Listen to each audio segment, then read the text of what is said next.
Ya pemirsa, di hari ini itu yang akan saya bahas di Apa Kabar Indonesia Malam, tidak hanya satu lembaga survei saja ya, tapi lebih dari satu lembaga survei yang melihat, yang menggambarkan atau juga mengcapture mengenai realitas survei di masyarakat, elektabilitas Prabowo Gibran ini kemudian meranjak naik pemirsa di tengah kontroversi. Itu yang akan saya bahas di Apa Kabar Indonesia Malam.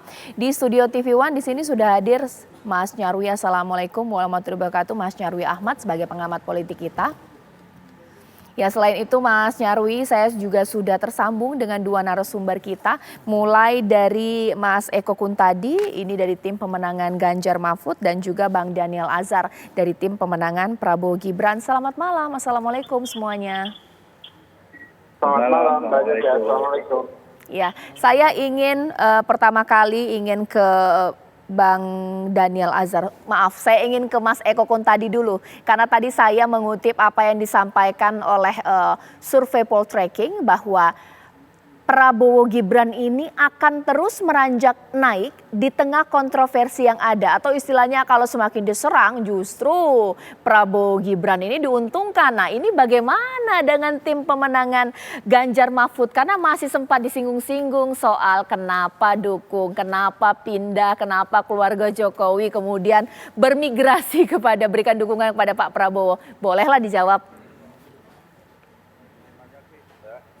Memang kalau kita baca hasil survei kan banyak sekali lembaga-lembaga survei dengan hasil yang output yang jauh berbeda-beda ini. Kita agak bingung, kita mau jadikan pegangan yang mana. Survei Ipsos misalnya berbeda dengan survei Poltreking dan lain-lain. Sehingga pada akhirnya kita cuma menjadikan ini sebagai basis data saja dan kita tidak berpegang pada hasil-hasil survei yang masih berbeda-beda itu. Kecuali kalau trennya mungkin mirip-mirip kita bisa pahami, tapi kalau perbedaannya terlalu jauh kita justru bertanya ini ada apa kok jauh sekali misalnya dengan Ipsos, dengan tadi Poltreking dan lain-lain. Itu yang pertama. Yang kedua, kami membaca kok seolah-olah survei-survei ini mungkin ya yang kemudian menunjukkan angka-angka yang luar biasa seperti dengan pada saat yang bersamaan ada narasi atau dorongan untuk pilpres satu putaran. Ini yang menurut kami akhirnya menjadi hal yang penting untuk dipertanyakan karena berdasarkan hasil survei yang ada yang lain atau data yang kami miliki sendiri, kami berkeyakinan bahwa ini tidak mudah untuk satu putaran. Dibutuhkan kekuatan besar, dibutuhkan suasana atau katakanlah terjadi kejadian besar sekali sehingga kemudian membalikan angka-angka yang memang trennya selama ini sudah berjalan seperti itu. Nah, apalagi dikaitkan dengan informasi atau berita-berita yang sekarang berkembang, keterlibatan aparat misalnya media Indonesia menulis di medianya itu bagaimana misalnya ada instruksi dari pimpinan pusat kepolisian untuk para aparat di bawah untuk masangin baliho salah satu capres misalnya. Itu pada akhirnya kita jadi memotret ini apakah hasil-hasil survei ini yang didorong seolah-olah ada skenario untuk satu putaran itu korelatif dengan apa yang terjadi di lapangan misalnya kecurigaan banyak orang, keterlibatan aparat dan lain-lain. Sehingga kami membaca ini kayak semacam satu orkestrasi yang terstruktur di mana beberapa survei ini sengaja diarahkan untuk menggiring opini masyarakat terjadinya satu putaran. Padahal pada data-data yang lain, juga data-data yang kami miliki, petanya nggak seperti itu. Petanya bahwa masih ada perimbangan suara, bahkan di surveinya Ipsos, Mas Ganjar masih yang lebih tinggi kalau dari 3 calon, itu menunjukkan angka-angka yang jauh berbeda dari survei-survei yang lainnya. Jadi kita belum bisa mengambil kesimpulan, ini kita jadikan sebagai data saja, bahwa kita pelajari kalau ada yang aneh ya kita akhirnya berkesimpulan bahwa ada narasi lain atau ada target-target lain dari survei-survei yang angkanya mengagetkan. Saya Oke. pikir itu. Ditahan dulu Mas Eko, sekarang saya langsung tanya saja kepada Bang Daniel. Komentar dari Mas Eko bahwa seakan-akan lembaga survei yang menampilkan unggulnya Prabowo Gibran ini adalah orkestrasi membentuk opini masyarakat supaya wah unggul lah Prabowo Gibran ya.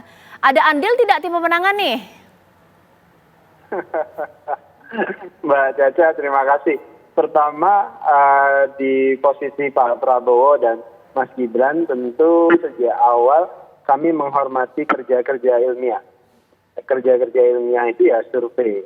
Nah, terkait dengan apapun hasilnya, baik itu posisi misalnya Pak Prabowo dan Mas Gibran di bawah, atau posisi Pak Prabowo dan Mas Gibran di atas, kami tetap menghormati selama metodologi yang digunakan bisa dipertanggungjawabkan. Artinya apa? Ketika pada posisi Pak Prabowo di bawah, itu bisa menjadi bahan evaluasi kami untuk memperbaiki strategi, untuk jadikan itu peta perbaikan dan evaluasi. Kalau kemudian di posisi Pak Prabowo ada di atas, tentu itu juga menjadi evaluasi bagi kami bagaimana caranya untuk meningkatkan elektabilitas Pak Prabowo pada saat pemilihan nanti. Jadi kami tidak dalam posisi menghakimi ketika Pak Prabowo di bawah atau kemudian bersorak ketika Pak Prabowo di atas. Kami tidak dalam posisi itu. Posisi kami tentu menjadikan ini sebagai data untuk strategi dan untuk memastikan tanggal 14 Februari 2024 Pak Prabowo dan Mas Gibran itu bisa menang. Itu yang pertama. Baik. Kemudian yang kedua, Mbak, kalau ditanya misalnya apakah ada upaya dari kami untuk ingin menang satu putaran? Tentu. Pak Prabowo dan Mas Gibran beserta semua tim pemenangan ingin Pak Prabowo dan Mas Gibran menang dalam satu putaran. Dan kami berkeyakinan itu bisa dilakukan. Nah, oleh sebab itulah upaya untuk mendapatkan hati rakyat Indonesia itu terus dilakukan oleh Pak Prabowo dan Mas Gibran. Jadi kami tentu berkeyakinan Pak Prabowo dan Mas Gibran ini bisa menang dalam satu putaran, apalagi data-data yang dikumpulkan dan suara-suara di tingkat akar rumput itu terasa. Kenapa? Karena tentu kan kami, Pak Prabowo dan tim, saya misalnya itu bisa merasakan perbedaan antara 2019 dan 2024. Suasana kemenangannya itu terasa. Kalau kemudian suasana ketertakutan untuk kalah dari pihak lain, saya pikir itu hal yang wajar. Karena memang suasana kemenangan itu ada di pihak Pak Prabowo dan Mas Gibran. Baik, Mas Eko, ini Bang Daniel Azhar menanggapi bukannya evaluasi malah nuduh ada orkestrasi ini. Gimana ini? Boleh tanggapi?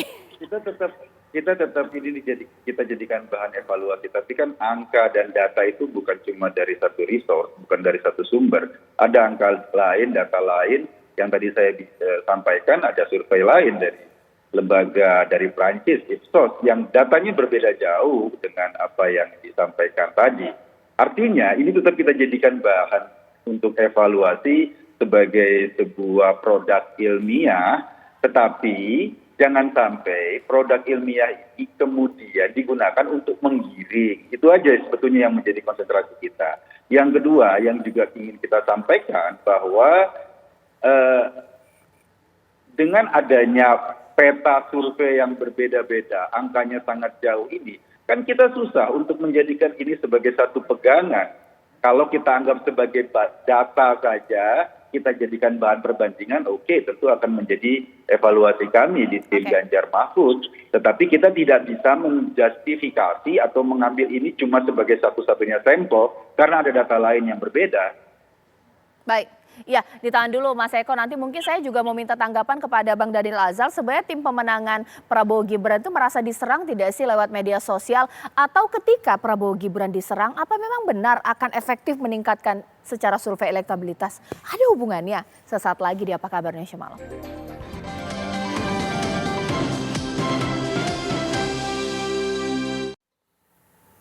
Ya, mungkin saya ke Mas Nyarwi terlebih dahulu. Ada tidak sih relevansi dan kaitannya secara signifikan semakin diserang Prabowo Gibran akan membuat elektabilitasnya beranjak naik seperti yang terjadi sekarang? Lebih dari 2 lembaga survei. Begini, kalau kita lihat kemungkinan itu ya Cak ya, itu bisa terjadi kalau Prabowo Gibran memang benar-benar punya basis militan yang organik dan solid gitu. Karena apa? Karena begitu biasanya ya kalau diserang itu kan militansi dari relawan atau tokoh-tokoh itu kan bekerjanya makin intensif dan itu bisa memperluas penetrasi ya di beberapa daerah. Dan saya lihat ini kan sebenarnya potensi itu secara struktural itu dimiliki sebenarnya oleh Prabowo Gibran. Misalnya saya contohkan gini, Cak. Di Jawa Tengah misalnya Prabowo Gibran itu kan nggak dominan. Tapi yang dominan di sana kan Ganjar. Artinya apa? Posisi tim relawan yang bekerja di sana itu kan lebih berpeluang untuk mempenetrasi. Sementara lebih sulit melakukan defend proteksi daripada melakukan penetrasi sebenarnya. Nah itu contoh di Jawa Tengah gitu. Nah saya kira di Jawa Timur juga sama. Di sana kan juga peluang untuk berluas basis dukungan juga tinggi. Apalagi misalnya kalau kita ngomong Jawa Barat, yaitu contohnya. Tapi terlepas dari itu ya kita harus lihat ya satu soal katakanlah bahwa apa yang selama ini rame di media sosial kritik-kritik terhadap Gibran misalnya itu saya lihat kan lebih dominan wacana itu misalnya dikatakan cacat moral atau apa dan seterusnya di kalangan menengah ke atas ya dan di media sosial. Sementara kalau kita lihat gitu upaya misalnya ya memperluas basis popularitas Gibran itu kan luar biasa melalui spanduk, melalui baliho dan itu di daerah di banyak dan diskursus atau kritik-kritik negatif ini kan saya lihat tidak sepenuhnya bisa mempenetrasi sampai yang ke bawah ya masyarakat biasa pada umumnya. Nah ini yang saya lihat memungkinkan ya basis suara dari Prabowo Gibran itu mengalami eskalasi kenaikan. Tetapi begini juga ya, kalau kita lihat dari data-data survei sebenarnya elektabilitas itu kan potensinya akan selalu fluktuatif, Cak. Jadi bisa naik, bisa turun gitu. Dan tentu saja juga ini tergantung dari upaya dari para relawan. Tapi kalau kita lihat dengan data survei, ya survei yang katakanlah gini, dengan Prabowo Gibran yang semakin naik bukan berarti peluang juga misalnya Ganjar Mahfud maupun Anies Muhaimin itu makin tenggelam, belum tentu juga. Itu kita masih ada waktu di mana kadangkala ada istilah di dalam survei itu kan bandwagon effect sama underdog effect gitu ya. Nah, kalau misalnya yang terjadi adalah underdog effect, maka militansi dari pendukung Ganjar Mahfud maupun Anies Muhaimin itu bisa juga makin meningkat gitu loh. Tapi kalau yang terjadi misalnya itu adalah bandwagon gitu, nah maka kemungkinan tadi yang dibilang Bung Daniel Azhar semangat satu putaran itu peluangnya juga terjadi gitu loh. Jadi ini juga sesuatu yang masih terbuka aja sampai hari ini. Gitu. Iya, sekarang saya ingin ke Bang Daniel Azhar dulu. Juga ada sempat omongannya dari Mas Eko Kon tadi ya, ada orkestrasi isu juga yang terjadi ya dengan isu-isu yang dianggap menyerang kepada Gibran. Sempat juga ada omongan, ini seakan-akan pintar memainkan isu ini, play victim ini. Memang ada serangan ditujukan untuk Gibran khususnya, Bang Daniel? Ya, kan tuduhan playing victim, tuduhan macam-macam itu hal yang biasa saja diterima Pak Prabowo dan Mas Gibran. Jadi kalau omongan Pak Prabowo berulang kali kalau sudah dituduh A, B, C, ya udah senyumin aja begitu. Toh selama ini memang Pak Prabowo sudah terbiasa dengan berbagai tuduhan tersebut. Sebab itu kami dalam posisi ingin memaksimalkan potensi Pak Prabowo dan Mas Gibran agar elektabilitasnya terus ditambah, terus meninggi, agar kepercayaan publik, kepercayaan rakyat lebih besar. Jadi concern kami di situ Mbak Caca. Jadi tidak concern pada berbagai tuduhan tersebut. Ya sudah, berbagai tuduhan silahkan saja diproduksi.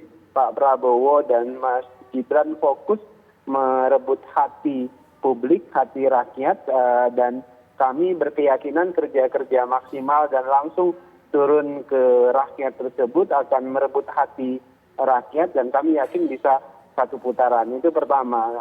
Oleh sebab itulah kemudian kenapa semua kader partai misalnya partai Gerindra itu semuanya turun berakhir. Seperti saya hari ini misalnya, walaupun saya bukan caleg, saya tetap turun langsung ke desa begitu di Deli Serdang untuk menyampaikan pesan-pesan kebangsaan Pak Prabowo, menyampaikan pesan-pesan program Pak Prabowo dan Mas Gibran. Jadi fokus seluruh kader Gerindra misalnya dan seluruh relawan turun langsung kepada rakyat, sampaikan pesan-pesan kepada rakyat dan pastikan kita bisa bekerja untuk rakyat di 5 tahun ke depan dan kita bisa menang 1 putaran.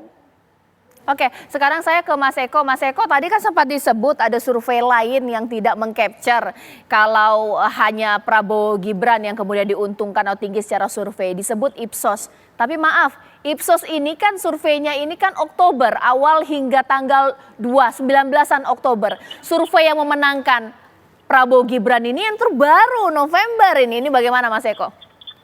Ya kalau kita baca kan angkanya ini, kalau biasanya dalam logika kan pasti ada sesuatu yang luar biasa.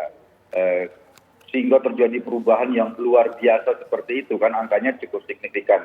Kalau kita lihat, nah sesuatu yang luar biasa apa sih? Sesuatu yang luar biasa terjadi kan ketika MK memutuskan dan kemudian itu akhirnya membuka peluang Mas Gibran maju mendampingi Pak Prabowo. Dan kita tahu diskusi tentang keputusan MK sampai terakhir MK juga memutuskan terjadi pelanggaran etik berat juga bukan sesuatu yang dibaca oleh publik sebagai hal positif. Terbukti semua civil society bergerak untuk memprotes kondisi seperti ini. Itu yang pertama.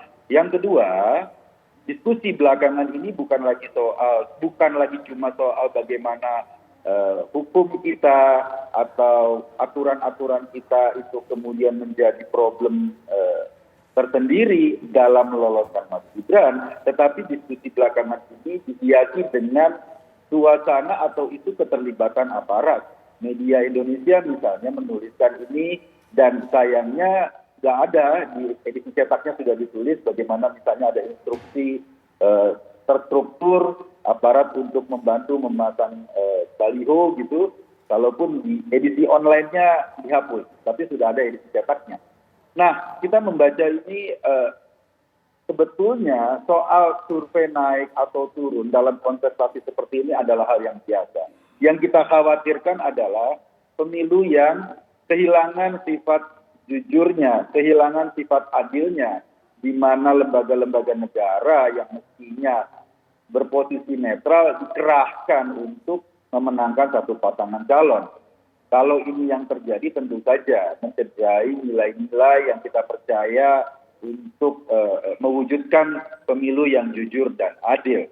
Diskusi ini yang sekarang juga berkembang di masyarakat, bagaimana misalnya baliho dan lain-lain itu kemudian keterlibatan aparat dan lain-lain.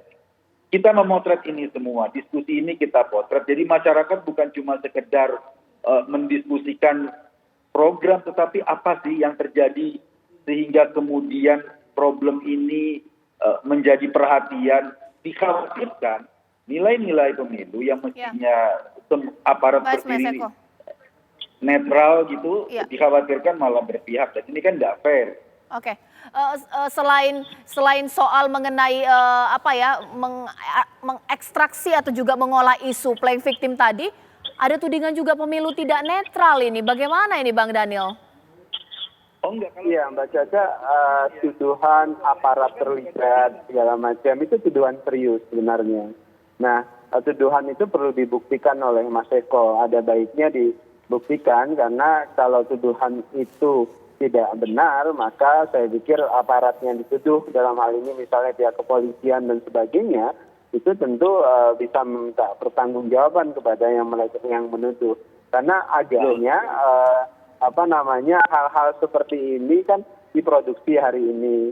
Kalau dulu kan Mas Eko percaya sekali dengan negara, percaya sekali dengan aparat. Itu kok jadi agak aneh begitu, kemudian tiba-tiba hari ini justru menuduh. Kenapa? Karena posisi Pak Ganjar, posisi Pak Mahfud justru ada sebagai ruling party begitu, pihak yang juga memiliki kekuasaan dalam hal ini Pak Mahfud Menko Polhukam, kemudian Pak Ganjar juga kader partai besar, ruling party yang juga punya kekuatan yang luar biasa di pemerintahan.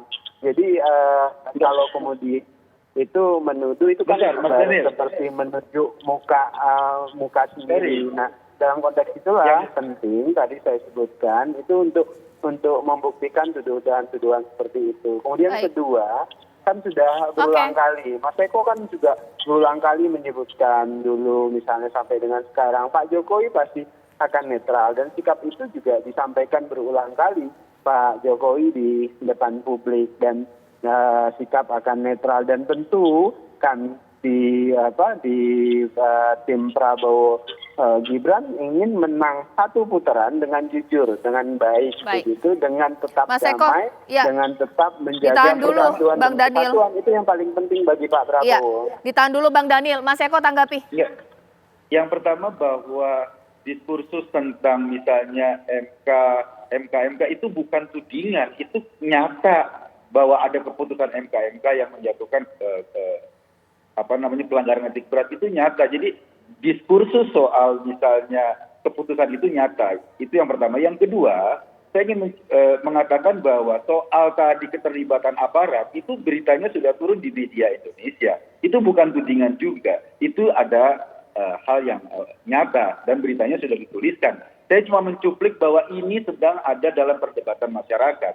Masyarakat membicarakan ini, video-video juga beredar. Ini yang didiskusikan masyarakat, ini yang dibicarakan masyarakat.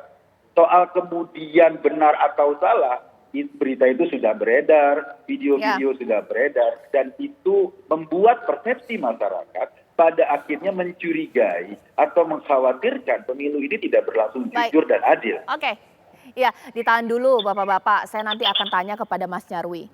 2024, isu yang dilempar terkait pemilu tidak jujur itu masih efektif tidak sih mendulang suara? Siapa yang diuntungkan atau jangan-jangan ini menjadi backfire sebagai yang pelempar isu? Sesaat lagi di Apa Kabar Indonesia Malam.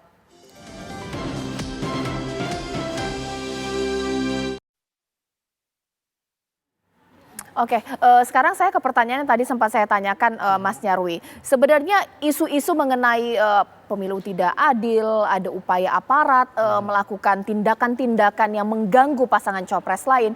Ini sebenarnya efektif untuk menaik simpati, popularitas, elektabilitas, atau jangan-jangan ini malah menyerang balik? Seperti apa? Ya, isu ini kan isu rutin ya yang sering terjadi disampaikan pemilu pasca reformasi ya. Karena kan selalu ada tuntutan integritas dalam penyelenggaraan oleh penyelenggara, itu satu. Kedua juga kemudian harapan pada pertarungan yang fair, yang diatur di dalam undang-undang dan semua regulasi. Tetapi kadang-kala gini, Cak, kalau terkait dengan ketidaknetralan dan seterusnya, itu seringkali itu yang dikhawatirkan kan dua ya, tidak hanya di ASN saja secara umum, tetapi di birokrasi itu istilahnya terkait biasanya TNI dan Polri di sana.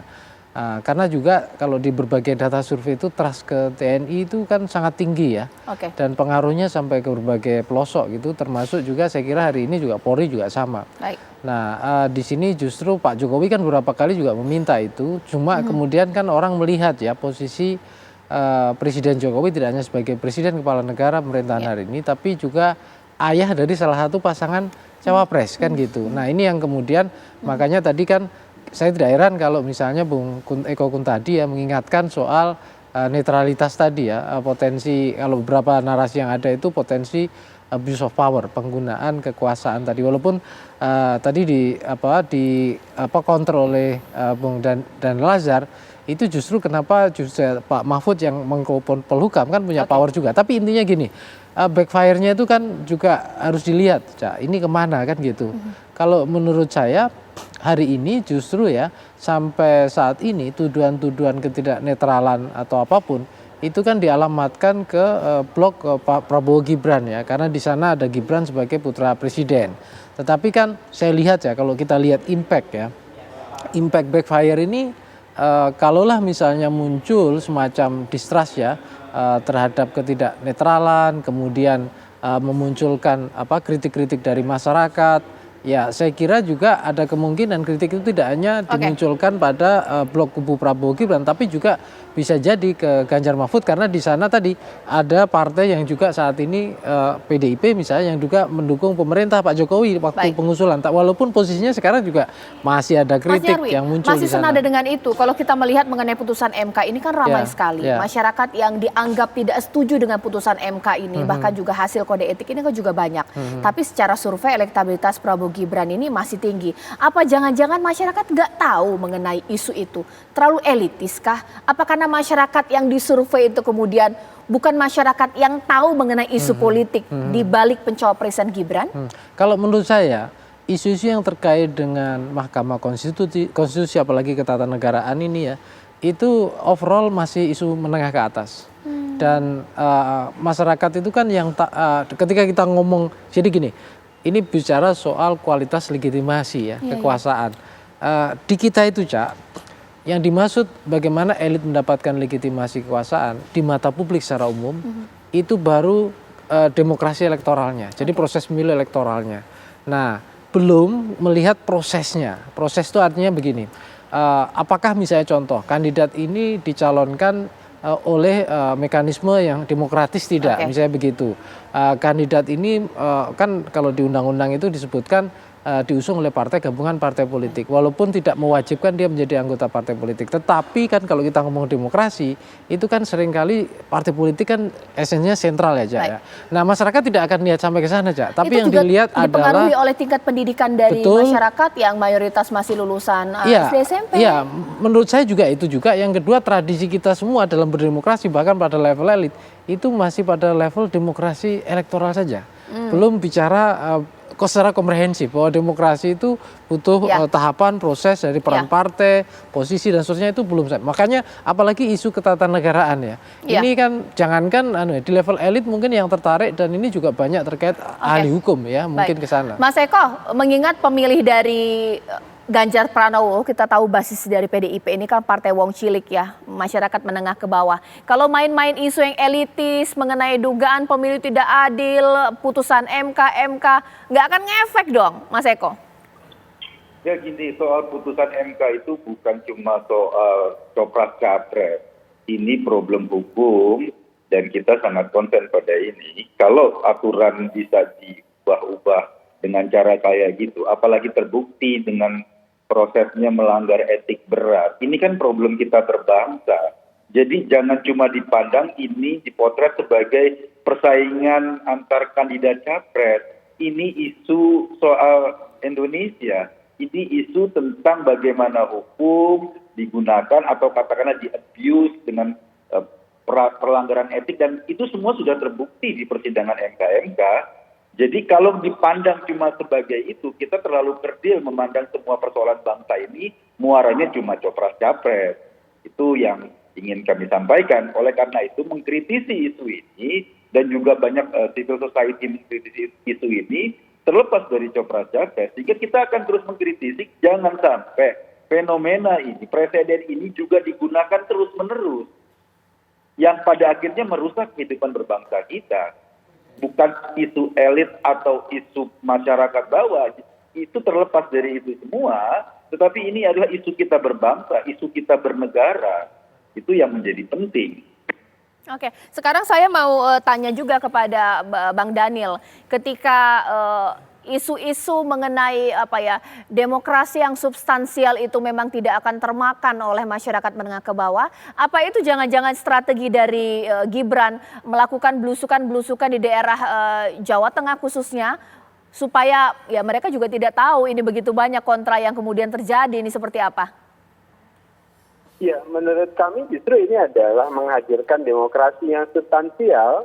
Artinya membuka ruang selebar-lebarnya ke semua pihak, termasuk anak muda. Dan itu proses hukum yang sah dan sekarang sudah diputuskan. Dan kami menghormati proses hukum tersebut. Dan proses demokrasi yang substansial ini itu patut kita hormati dan kesempatan semakin luas diberikan kepada anak muda. Dan sekarang kerja-kerjanya Pak Prabowo dan Mas Gibran tentu turun ke akar rumput, ke masyarakat, untuk menjelaskan semua hal terkait dengan agenda pembangunan dan program serta gagasan beliau berdua ketika memimpin Indonesia. Bukan hanya Pak Prabowo dan Mas Gibran, seluruh elemen partai, seluruh elemen relawan juga kemudian turun ke bawah untuk menyampaikan pesan-pesan itu. Jadi jangankan teman-teman partai saya yang juru bicara Pak Prabowo Subianto saja juga ikut kemudian turun ke bawah untuk menyampaikan pesan-pesan Pak Prabowo dan Mas Gibran. Jadi sekarang kebijakan kampanye dan kebijakan pemenangan Pak Prabowo dan Mas Gibran, kami harus turun ke bawah, semua kekuatan memastikan berkomunikasi dengan rakyat dan memastikan pesan-pesan persatuan. Jadi kami ingin kompetisi ini menjadi kompetisi yang sehat, kompetisi yang mempersatukan, jadikan kompetisi yang berlomba-lomba dalam kebaikan, bukan memecah belah satu dengan yang lainnya. Itu komitmen yang ingin dihadirkan Pak Prabowo dan Mas Gibran, Mbak Caca. Mas Eko, memang ada masyarakat di daerah pedesaan, contohlah petani gitu, pusing-pusing mikirin putusan MK, batas usia capres-cawapres, memang ada seperti itu? Ya, ini problemnya sekali lagi bukan cuma isu ini, isu elit atau isu masyarakat, ini isu kita berbangsa. Karena itu kenapa ini penting untuk kita juga bahas, karena ini problem kita berbangsa.